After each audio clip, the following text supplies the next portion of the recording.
Hey guys, I'm LT, And I'm Dan. and welcome to BHK Outdoors, your beacon for all things outdoors. So grab a cup of coffee, Or Chaga. and for the next 30 minutes, let's get out there.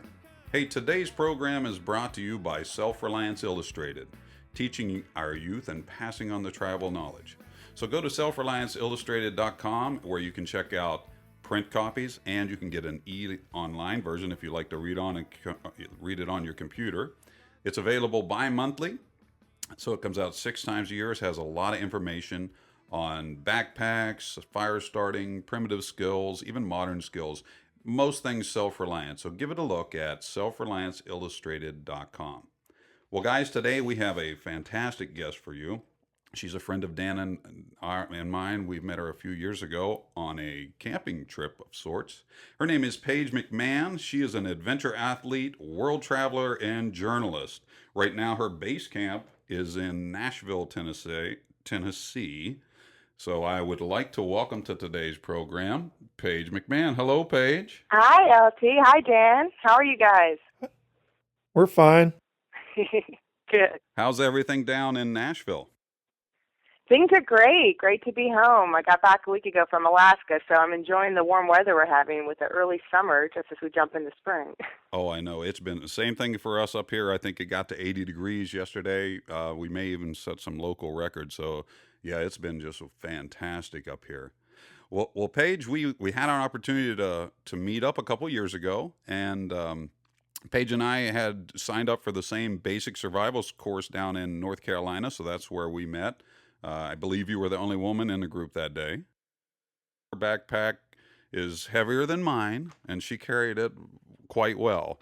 So she was real self-sufficient, and she did everything extremely well. I think she got fire probably better than half of us. So she did real well on that primitive skills course. I think I'm starting to see a trend here because we were talking about the girls on that main trip. They outworked us up there. And then Paige, I don't know, maybe there's something about it. Yeah. Well, you know what? They're just better in the outdoors. Well, Paige, how did you get started in the outdoors? I got started in the outdoors because I lived out there for the most part. I grew up in the country in Pennsylvania. We had a pig farm behind us, cow farm down the road, and my parents threw us out of the house, and we didn't come back until it was dark out. So we grew up playing in the woods and fields. That sounds like a whole bunch of fun. That sounds pretty much how I grew up too. Yeah, you know what? That the farm life. As a kid, I think one of the things they miss today is there's so much video game going on. Yeah, it's a shame that you got to watch your kids closer nowadays. We used to just get to go out anytime we wanted, as long as we were back by dark. Yeah, no, I agree. I remember being 6 years old, and my sister was maybe 4, and our neighbor was 5, and we'd, go on these country roads with our little red wagon and just explore. And I mean, we'd walk miles and miles. But nowadays, I can't imagine, kids being allowed to do that, nor would, I'm sure, the police allow that. I probably think it was child neglect, but that's just how you grew up. Right, that's a shame. Well, Paige, who inspired you to go on your adventures? My mom did. She was great. I mean, she really encouraged us to use our imaginations, and the big pinnacle for me with adventures was when I was 12 years old. We packed up the family van, and it was my mom, my little sister, and my stepfather and I, and we camped across the United States. Went from Pennsylvania to California and back. Got to see the Alamo, the Grand Canyon, Yellowstone National Park, the Redwood Forest, Mount Rushmore, and our mama made us keep a journal and write about it, and she would read to us before we got to each place about what we were getting ready to see and the history and all that. And it was just fascinating, and she really wanted us to learn and see what was out there beyond just our state of Pennsylvania. Yeah, that's pretty fascinating. I never thought of doing anything like that. That's awesome that your mother took the time to explain that all to you. It was a great learning experience. Yeah, can you tell us what you might say to somebody that's just getting started, some young girl or something that might get them to get involved in the outdoors?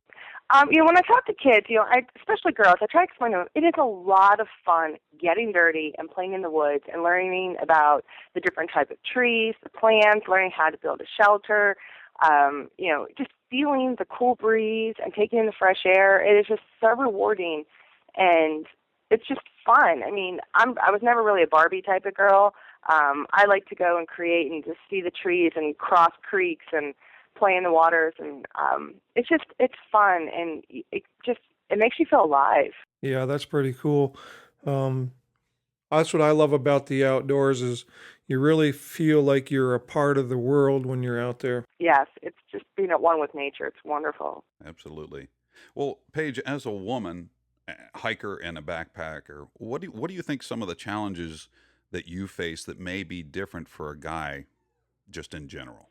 Um, overall, I mean, all things are equal when you're out in the outdoors. So you're going to have to survive either way. I think that the challenge for me and for most women is not to buy into the fear that, if you're hiking alone or just if you're with another woman, that, you're going to get stalked or killed out in the woods by some crazy deranged person. I mean, the media really over sensationalizes stories like that because they're so far and few between. And I think that's the biggest thing, not buying into fear and just really trying to enjoy it being out there. I mean, I've never had any problems with any men in the outdoors.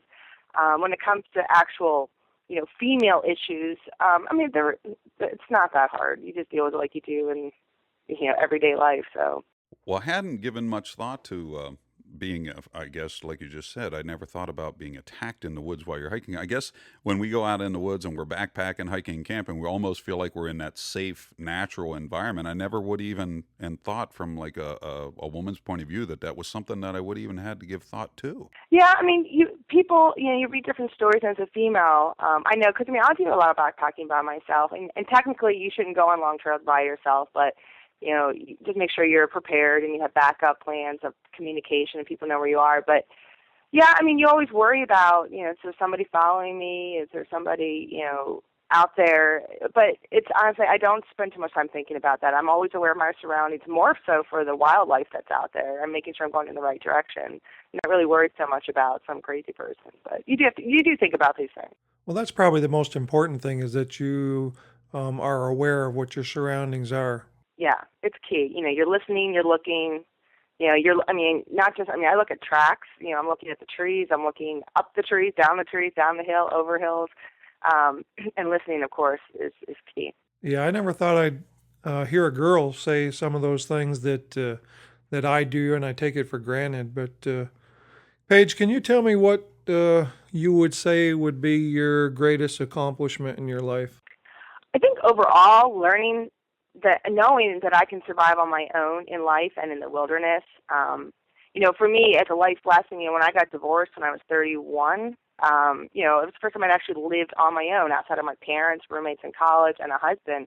And, for once in my life, I was living on my own and earning, I was always working, but now it was just me. There's no backup or anything. And my mother had passed away by then. And so learning to survive on my own was definitely a key accomplishment. I mean, it's not that big of a deal to some people, but, if you've never lived on your own and you're 31 years old, that was a new thing for me. And then getting out in the wilderness, when I started doing this, I never camped in a tent until I was 33 years old. I mean, that's crazy. And now, but I embrace it all because I've taken training in mountaineering, rock climbing, wilderness survival.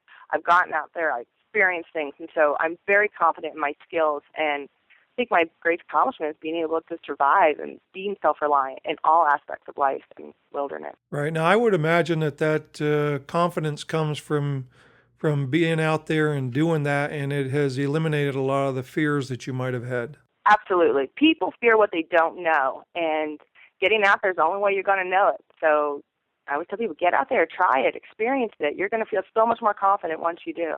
Yep, I agree with that. Paige, I know that you're a hiker and I know that you've climbed a lot of mountains because you and I have talked about it. What was the highest peak that you've ever climbed? The highest peak I've ever climbed was one of the seven summits, Mount Kilimanjaro in Africa, and that was 19,340 feet. So, Was it cold up there? it was cold. We had snow and sleet on our last day.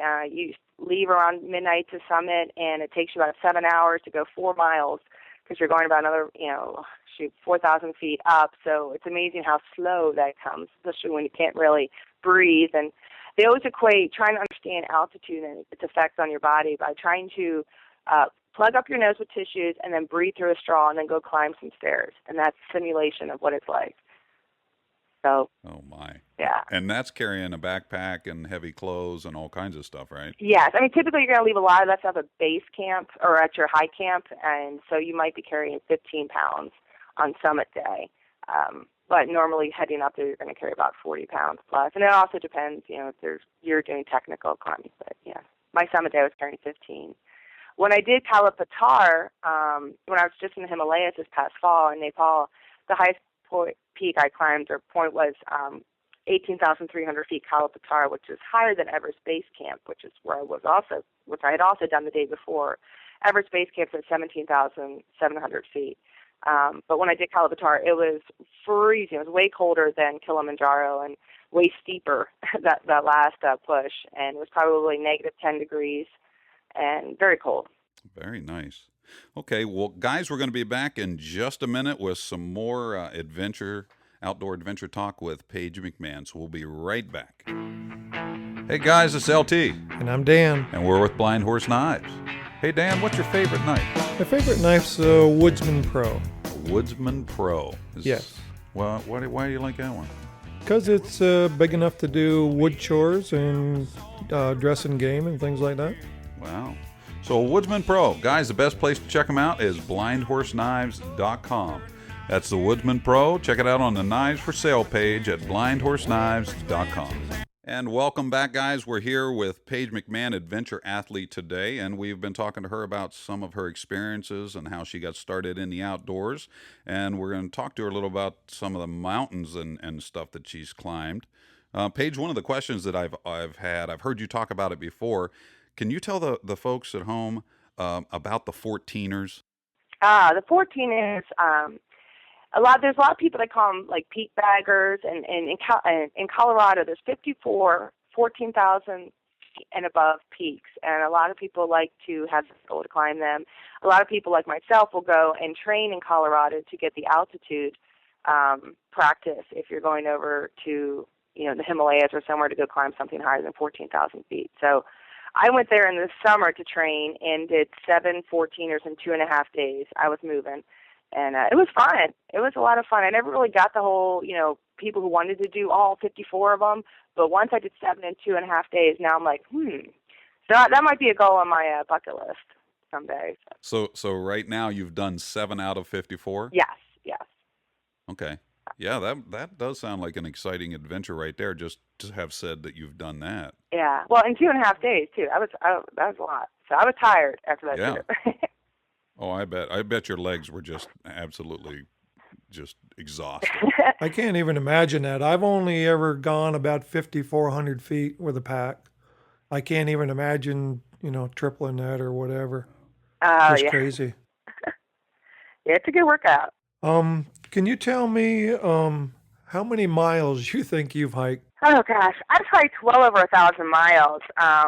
And going back to Colorado, and to put it in perspective, because I actually reviewed some Zamberland hiking boots last fall. So I wore them to do the 714ers, and then I also wore them in Nepal. And between those two trips, I trekked 250 miles in them and went up and down 70,000 feet in altitude, stuff like that. So, oh my God. That's an example of pushing it. I'm not a big ultra distance backpacker. My ADD kicks in, and I like to do things. These things take like 5 months at a time if you're going to do like the Appalachian Trail, the Pacific Crest Trail, and I'm usually pretty good for about a month at a time out there. There's so many other things in this life I want to do, and spending 5 months on a trail isn't really a high priority for me. Yeah, but I can't even imagine that. For me, that's almost unbelievable, because that's a lot of miles, and every bit of it has been with a pack on pretty much.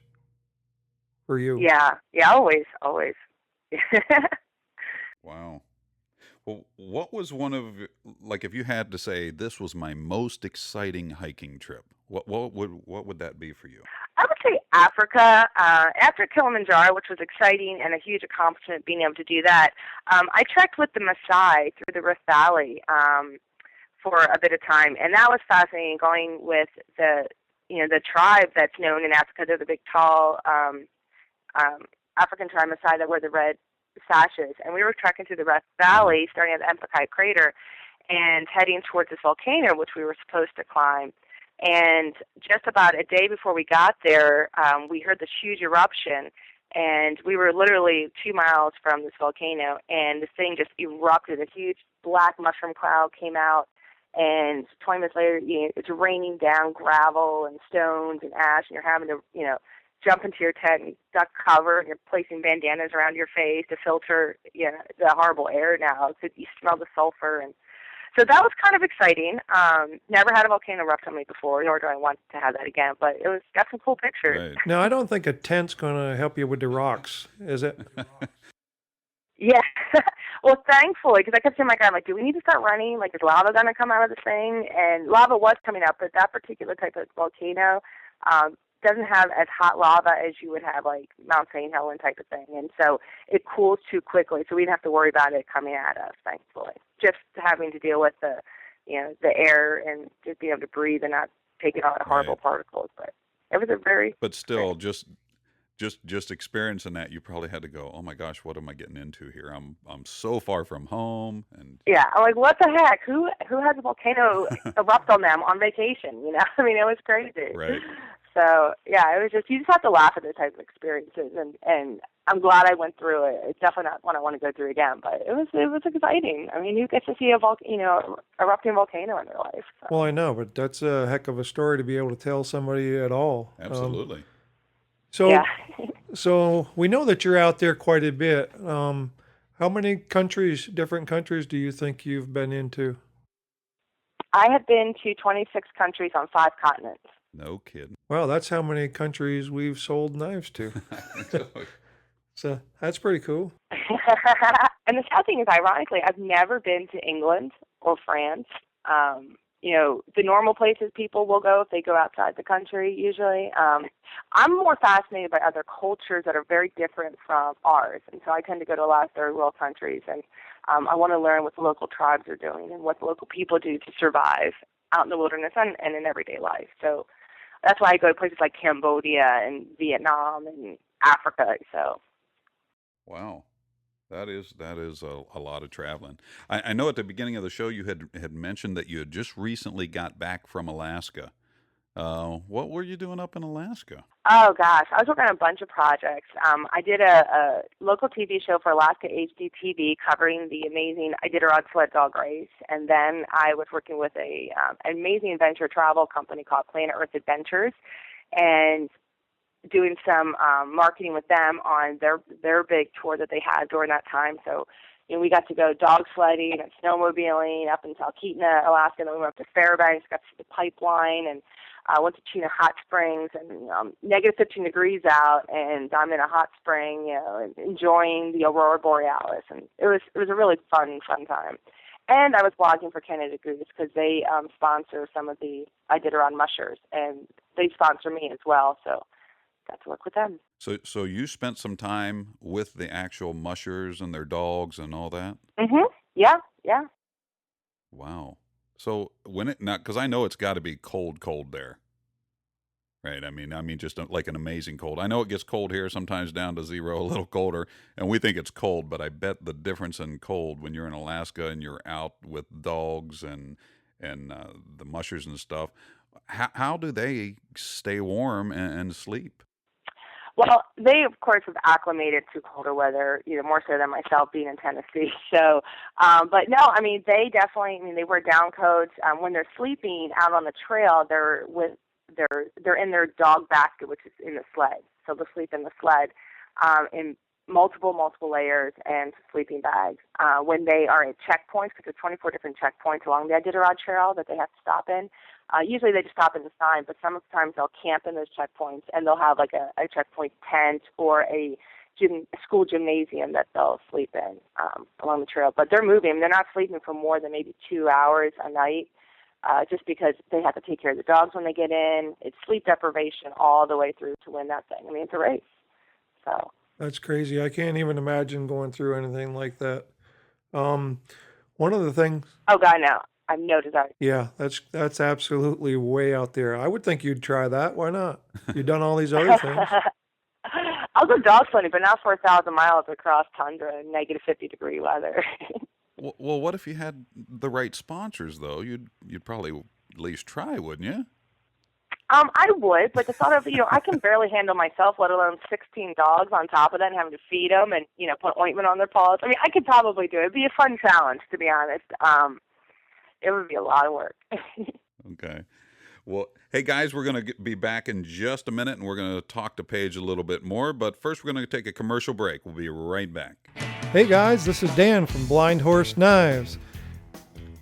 And he's here today to tell you about the knife company that we own and how cool it is to be an American-made Ohio knife company. Isn't that what you wanted to say, Dan? It's something like that. Okay, so just to save him the trouble, guys, would you just go to blindhorseknives.com and check us out? That's blindhorseknives.com, where you can get an American-made, not only an American-made, but an Ohio-made knife. Blindhorseknives.com. Thanks for stopping by. I hate those words. And we're back here with Payge McMahon, adventure athlete, and she's a good friend of Dan and myself. And we want to talk to Paige a little bit more about her outdoor adventures today. Actually, Paige, if they wanted to check out some of your stuff, where could they go to see some of your information? They can go to my website at turnthepage.com, and my name is spelled with a Y, Payge. So I always tell people, think of the Bob Seger song, Turn the Page, and throw a Y in it. Well, that's pretty cool. It's a catchy name, too. I've always said, well, that's a pretty cool name. It fits with a lot of stuff we do at Self Reliance and things like that. So it's pretty cool that you have that name. I would be very proud of it. Hey. Yeah, I like it. What do you possess for primitive skills? Where do I practice them? Or No, what kind of skills do you have based on the primitive methods? Well, I would say, the skills I learned a lot were, going through different wilderness survival courses and, especially navigation. When I'm with my niece and nephew, I always take them out to the woods and we'll practice building debris shelters, which they always love, and I think it's a lot of fun. Or I'll teach them a little bit about some of the plants and trees that are around. I mean, by no means am I, a Marty Simon or, some of the other, Dave Canterbury, but I still practice it, and I love learning about it, and I love teaching other people about it. And so, yeah, I practice it all the time. Even when I'm out backpacking, I don't use a GPS. I have a map and compass, but you're saying there's a magnetic field there. You never know if a compass is going to work or not. So I'm always, okay, where's the sun? Where's, looking at the celestial navigation with the stars, and just trying to just double-check everything. Yeah, that's pretty cool. It's one of the things that I liked was I got an opportunity this year to sleep in a debris shelter myself, and it was crazy up there in Maine. I can't imagine you sleeping in one and being comfortable. What time of year did you do it? That must have been cold if it was this winter. Yeah, we did it in January. But oh my goodness. Props to you, man. Yeah, that was pretty crazy. What would be your favorite pack? Osprey Aurora is the new one.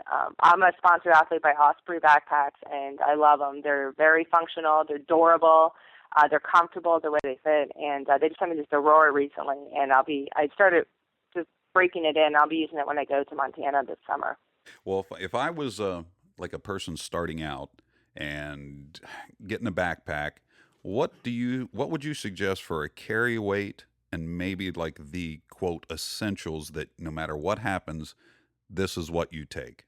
Okay. Well, for carry weight, again, it all depends on where you're going, how long you're going for, the climate, environment, stuff like that. You always want to have food.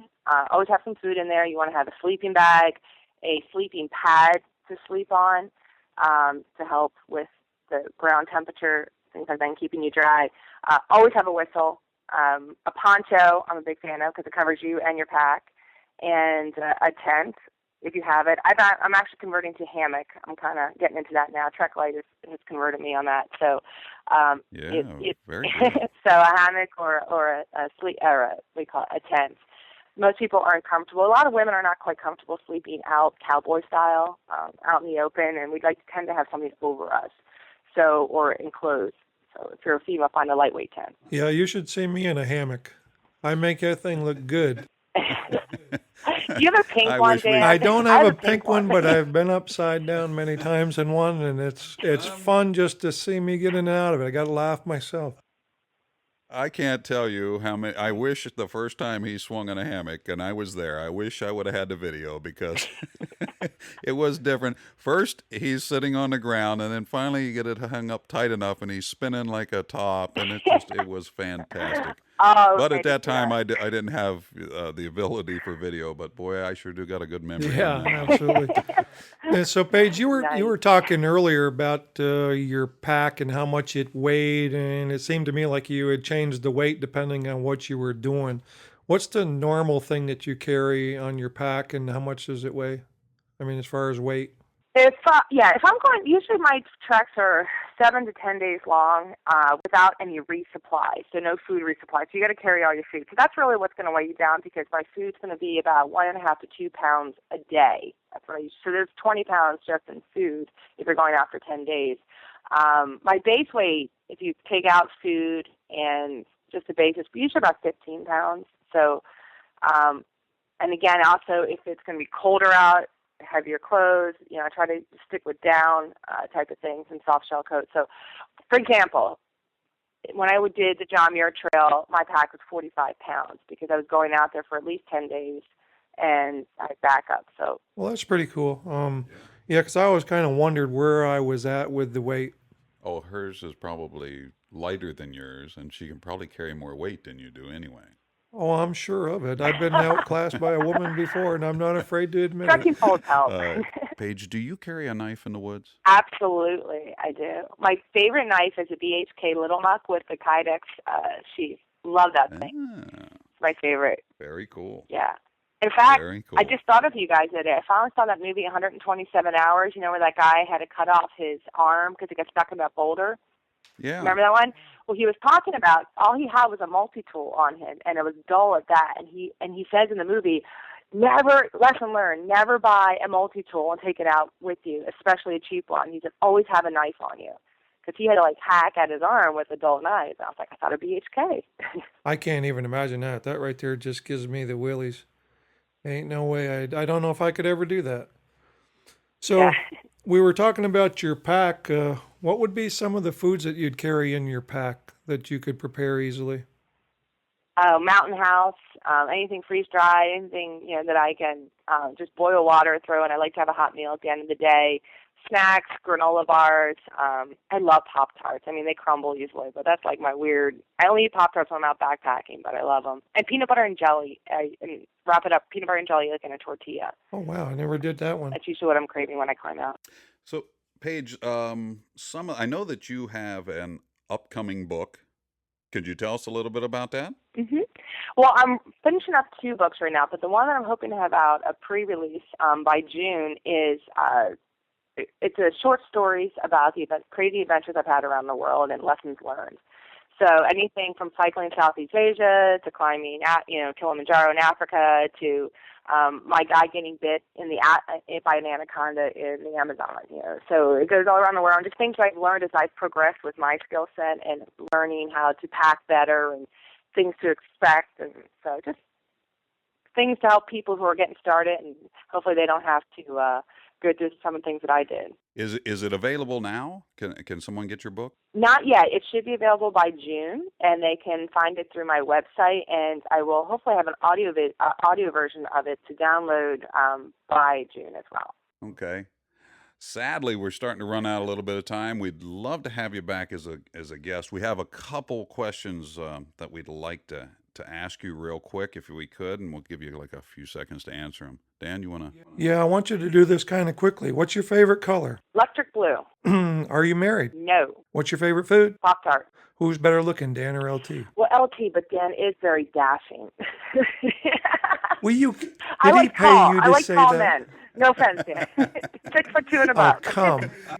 Guys, if you want to see Paige, check her out on her Facebook page. My website's turnthepage.com, and then my website or my Facebook is Payge McMahon, McMahon, and you can also find me on Twitter under the same name. Well, guys, thank you for tuning in today, and we will see you next Saturday morning at 8 a.m. right here on ESPN Cambridge for BHK Outdoors, your beacon for all things outdoors. Thank you guys very much, and may God bless all of you. Absolutely. See you later.